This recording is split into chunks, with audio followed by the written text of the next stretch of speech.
Comme on pouvait s'y attendre, le plan départemental de prévention et de gestion des déchets non dangereux a été annulé hier par le tribunal administratif de Poitiers et il a suivi les conclusions du rapporteur public qui avait souligné l'incompétence du signataire de l'acte, en l'occurrence la préfète de l'époque, Béatrice Abolivier.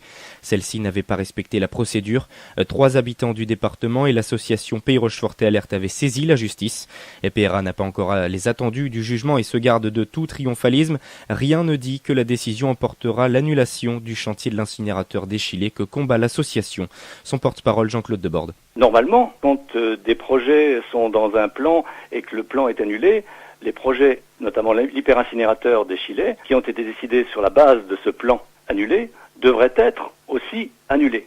Mais ce n'est pas clairement dit dans le jugement. Donc nous attendons de consulter notre avocat et c'est pourquoi nous sommes loin de crier victoire parce que malheureusement nous n'avons pas de connaissance des conséquences, des implications de cette décision de justice.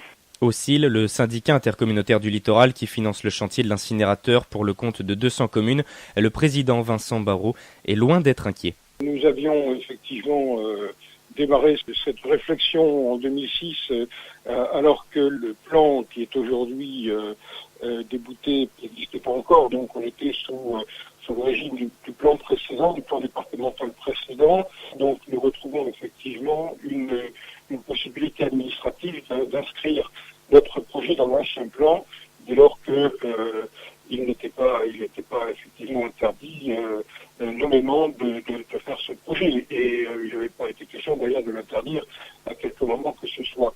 Propos recueillis par Arnaud Develde pour Demoiselle. Le CIL a par ailleurs réuni en route l'usine d'incinération de Saint-Pierre-d'Oléron mardi dernier après son arrêt pour un incident le 24 juin. Le problème n'a généré aucun impact sur la population, affirme Vincent Barrault.